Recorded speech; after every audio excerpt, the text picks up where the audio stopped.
latar belakangnya adalah Yakub sedang melarikan diri ke Mesopotamia, ke rumah pamannya Laban, karena dia akan dibunuh oleh Esau.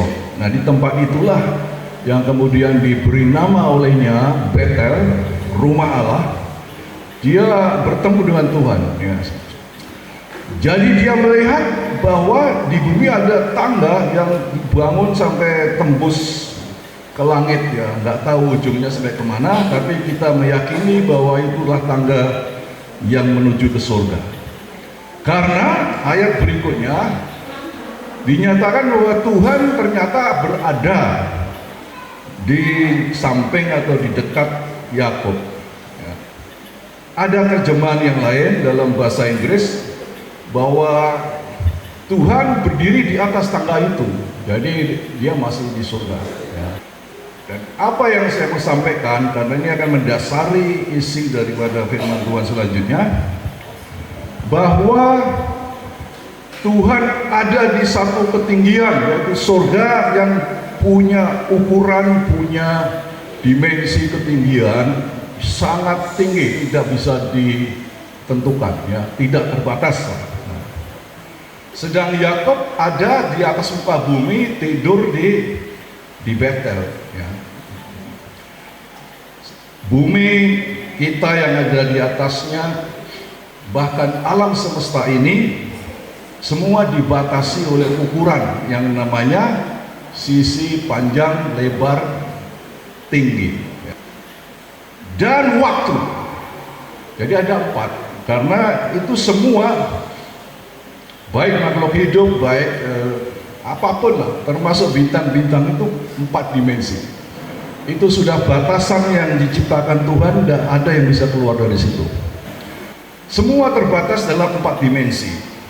Tetapi Tuhan Sang Pencipta di luar itu jauh lebih tinggi. Nah, ini yang harus kita pahami dulu, karena dimensi dia terlalu tinggi dibanding manusia yang sudah ada di bumi, yang sudah jatuh dalam dosa, keturunan Adam dan Hawa, ya, serba terbatas. Maka tidak ada orang yang bisa menuju ke surga dengan kekuatannya atau dengan caranya sendiri. Agama apapun tidak akan bisa sampai di surga. Berpegang kepada apa yang ditulis dalam ayat yang kita baca, satu-satunya jalan adalah kalau orang diterima oleh Tuhan untuk masuk dalam tangga itu, lalu mulai naik pun juga Tuhan mungkin harus bantu, harus tarik ke atas, ya, begitu tingginya. Ya, secara teori satu saat dia bisa sampai, tetapi harus lewat tangga itu. Nah, tangga itu apa? Ini adalah desain atau apa, blueprint maha besar dari penyelamatan manusia oleh Tuhan, yang pertama kali ditunjukkan kepada manusia, yaitu kepada Yakub. Ya. Mungkin 1500 tahun lebih, ya, barulah itu direalisasikan oleh Tuhan waktu Yesus lahir. Waktu Yesus lahir, peristiwanya kan mirip, yaitu di langit ada banyak malaikat, ya, satu malaikat turun untuk bertemu dan memberikan berita kelahiran Kristus kepada para gembala di Efrata. Allah Bapa pasti ada di surga, ya, di satu ketinggian yang tidak terbatas. Satu pemandangan yang sebetulnya sama dengan yang dilihat Yakub, kecuali bahwa tangganya tidak ada, tetapi diganti oleh bayi Yesus Kristus yang lahir di kandang Betlehem. Jadi kita simpulkan bahwa bayi Kristus itu sebetulnya adalah tangga yang dijanjikan Tuhan itu. Yesus waktu memulai pelayanannya, dia panggil murid-muridnya, salah satunya Nathanael. Kepada Nathanael dia berkata begini, "Kamu akan melihat langit terbuka dan malaikat-malaikat Allah turun naik pada anak manusia. Persis seperti yang dilihat Yakub. Jadi malaikat-malaikat turun naik pada tangga yang menjebatani manusia dan Tuhan, ya. Yang menjebatani dimensi yang rendah, yang terbatas, dengan Tuhan yang dimensinya tidak terbatas. Nah, dimensi itu adalah ukuran.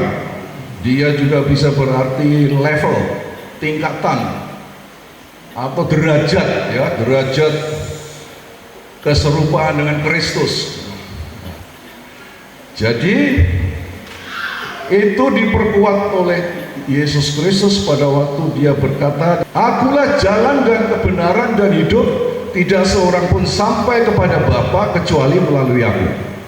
Tapi orang salah, orang bisa menyimpang kalau dia membayangkan jalannya itu seperti jalan raya di depan misalnya, kan. Apalagi jalan tol yang ada di kota besar. Tuhan Yesus pernah berkata bahwa hendaklah engkau melalui jalan yang sempit, karena yang melalui jalan yang lebar itu akan membawa kepada kebinasaan. Tapi lebih daripada itu, mengikut Yesus harus melalui tingkatan-tingkatan. Naik tangga itulah. Ya, tangga kan biasanya tidak lebar-lebar amat, ya kan, sempit lah. Tapi ada anak tangganya. Anak tangganya itu adalah untuk meningkatkan dimensi, meningkatkan dalam arti rohani adalah level rohani, tingkatan rohani, meningkatkan kedekatan dengan Allah Bapa. Semakin orang naik tinggi, ya, maka dia makin dekat dengan Allah Bapa, level rohaninya, ya. Lalu itu juga bisa berarti bahwa kalau orang mau sampai ke surga, dia harus ada dalam Yesus Kristus, karena Yesus Kristus adalah tangga satu-satunya yang menghubungkan manusia dengan Allah Bapa, dengan surga. Di luar Yesus Kristus tidak akan ada keselamatan.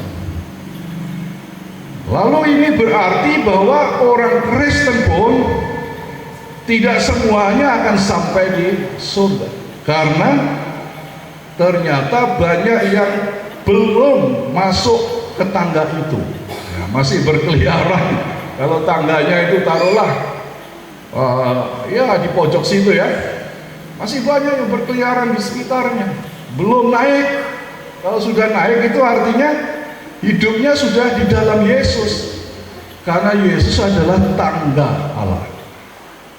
Kalau orang masih hidup katanya sudah percaya Yesus, tapi hidupnya masih ditentukan oleh dirinya sendiri, banyak hidup dalam keinginan dagingnya, keinginan matanya, mengejar kesombongan hidup, ya, itu masih di luar. Walaupun sudah Kristen, sudah dibaptis, mungkin juga rajin di gereja, mungkin juga ya sudah ada perhatian kepada pekerjaan Tuhan. Nah, saudara, intinya orang Kristen memang harus ada dalam tangga itu. Dan kalau sudah masuk dalam tangga itu, dia harus naik dimensi. Level rohaninya itu harus naik, tidak boleh tetap di tempat. Saudara, jadi kita ini harus dalam hidup melayani Tuhan, harus masuk dalam amanat agung Tuhan, karena kalau kita masuk amanat agungnya, kita akan dipimpin untuk terus naik tingkat. Di dalam Wahyu pasal 11 ayat 2, Tuhan memerintahkan malaikat untuk mengukur bait Allah.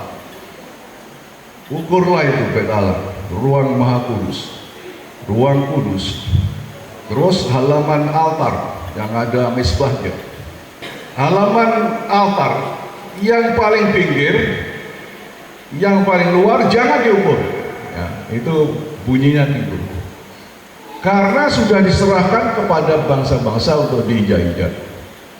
Nah, jadi ada bagian yang tidak boleh diukur, diabaikan saja. Nah, Tuhan bilang bahwa ukurlah ruang maha kudus, ruang kudus, ruang mesbah, halaman mesbah, dengan mereka yang beribadah di dalamnya. Jadi kalau orang Kristen masih levelnya beribadah di halaman luar, dia tidak akan diukur, sudah dibuang oleh Tuhan. Sama dengan dia yang masih bermain-main tadi, belum naik ke dalam tangga Kristus itu. Orang Kristen harus hidup dalam Yesus, Yesus harus hidup dalam diri orang itu. Tingkat seberapa dalam atau seberapa serupanya kita dengan Kristus, itulah dimensi anak-anak tangga yang harus kita lalui. Makin tinggi kita naik, makin serupa dengan Kristus, Tuhan makin berkenan.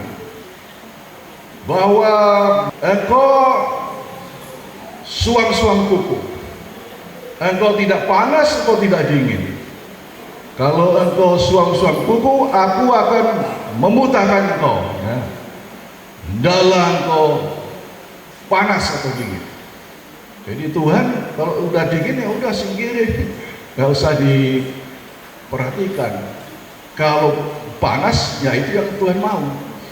Tapi ada yang sudah berada dalam mulut Tuhan, tapi terasa hangat, ya cuman suam-suam kuku. Tuhan tidak mau. Jadi mereka yang sudah naik tangga, tetapi dimensinya masih rendah, tingkat rohaninya itu masih rendah, ya, itu suam-suam kuku, sehingga waktunya terbatas. Satu saat Tuhan akan muntahkan. Nah, saudara, dalam hidup sehari-hari juga dimensi ini akan berpengaruh. Jadi kita ini hidup kadang-kadang menghadapi masalah susah, ya, tantangan-tantangan yang berat dan sebagainya. Apakah kita berhasil? Kita sering pada waktu itu mencari Tuhan, berdoa sungguh-sungguh, jadi lebih aktif lagi, melayani Tuhan di gereja dan sebagainya. Semata-mata karena kita ada dalam tekanan dan kita mencoba mencari pertolongan Tuhan. Tapi banyak orang Kristen yang ternyata gagal untuk memperoleh pertolongan Tuhan. Akibatnya menyalahkan Tuhan. Ini yang paling celaka. Tuhan kok seperti ini? Apa? Katanya penuh kasih. Kemudian kalau kamu minta, aku akan memberi. Kamu mengetuk pintu, pintu akan dibukakan bagimu. Mana itu, ya kan? Karena dia tidak tahu posisi dimensi rohaninya, maka dia mencela Tuhan, jatuh lebih bawah lagi. Nah, kalau yang tidak mencela Tuhan mungkin kecewa sehingga agak undur dari Tuhan, ya kan? Lalu tidak ada tindakan yang benar untuk memperbaiki itu karena tidak mengerti posisi level rohaninya, dimensinya di mana, nggak ada bayangan. Nah, kita sekarang tahu tujuan Tuhan, itu yang harus kita capai. Kristen itu dinamis, harus maju terus, ya, nggak boleh enak-enak tinggal stagnan secara rohani, nggak bisa. Harus maju, terutama kalau kita sadar bahwa kita kok rasanya masih dimensi nol ini atau dimensi yang rendah. Maju itu harus sungguh-sungguh, kejar waktu, ya. Nah, Yunus adalah nabi hebat, sebab itu Tuhan mengutus dia. Karena Niniwe diinginkan Tuhan bertobat melalui Yunus. Tapi Yunus menyimpang, larilah dia. Memang berlayar, tapi tidak menuju ke Niniwe. Disitulah Tuhan kemudian kembali menangkap dia. Ada badai besar, ya. Jadi ini kita bicara badai. Apakah kita dalam dimensi yang nol, kita akan ditelan badai seperti Yunus. Badai itu ternyata tidak bisa hilang, sampai akhirnya orang kapal itu tahu bahwa penyebabnya itu adalah Yunus. Dan Yunus akhirnya mengaku, oke, lemparkan saja saya. Setelah dilempar, untungnya mungkin dia karena mengaku dan bertobat, Tuhan udah dengar ada perubahan sikap, ada upaya untuk memperbaiki level rohani.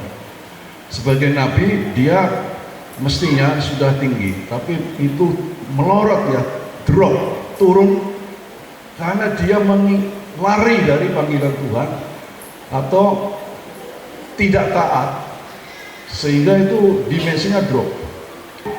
Terus ditelan oleh ikan besar, dan disitulah Tuhan memberi kasih karunia, karena ternyata Tuhan masih punya rencana dengan Yunus, sehingga 3 hari 3 malam dia di perut ikan bisa bertahan.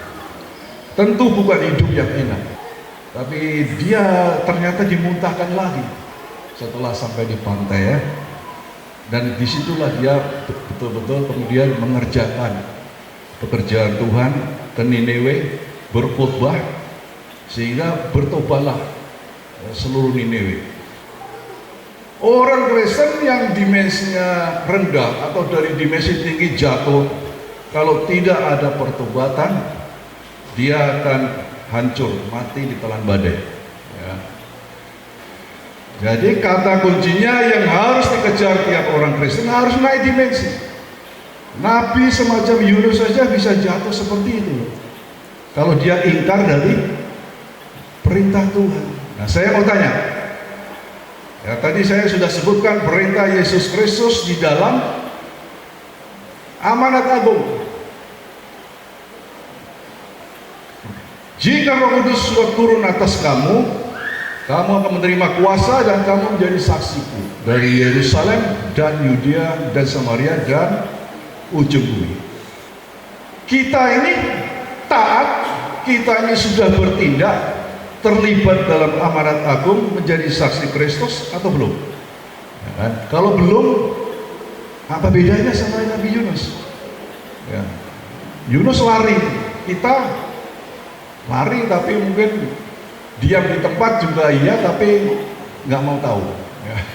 Tadi Kristen yang masih main-main tadi, belum naik ke tangga Allah, belum ada di dalam tangga, berarti belum ada dalam Yesus Kristus kan. Jangan senang kalau masih dimensi nol, jangan terlalu nyaman kalau kita masih dimensi rendah, karena kita rawan bisa dibuang oleh Tuhan kalau kita tidak menjadi panas, tidak naik dimensi. Saudara, jadi mengapa kita harus naik dimensi? Bukan saja nanti kalau kita mati kita bisa diterima oleh Bapa di surga, itu tujuan utama, tapi juga ada keuntungan selama hidup di dunia. Pada saat kita perlu pertolongan Tuhan, kita mengharapkan jawaban Tuhan, kita mengharapkan jawaban doa, kita dikeluarkan dari masalah, maka mujizat Tuhan akan terjadi jauh lebih enak dan lebih berkualitas daripada kalau dimensinya masih rendah, apalagi kalau dimensinya nol. Nah, saudara, oleh sebab itu malam ini saya mengakhiri firman Tuhan dan saya undang semua berdiri. Kita dalam sikap doa ya. Kita cari Tuhan. Pertama-tama mari sadari, kira-kira saudara itu di posisi dimensi rohani yang mana. Kita harus tahu itu, supaya kita harus bisa melangkah maju. Kalau kita masih jauh dari Tuhan, ibaratnya kita kalau jalan itu harus ngebut ya, ngebut harus lebih cepat dari yang lain. Nah, layanilah Tuhan. Yang terdekat tentu yang ada di gereja kita. Mau butuh apa, udah ikutlah ya. Gereja mau mencari jiwa-jiwa nih, buka pos PI, penginjilan, ya oke. Atur waktu saudara, jangan sekali-kali terikat oleh pekerjaan, oleh cari nafkah, oleh karya, karena semua itu sia-sia, maksudnya tidak lamalah berlakunya, dan Tuhan sanggup ciptakan yang baru buat kita semua.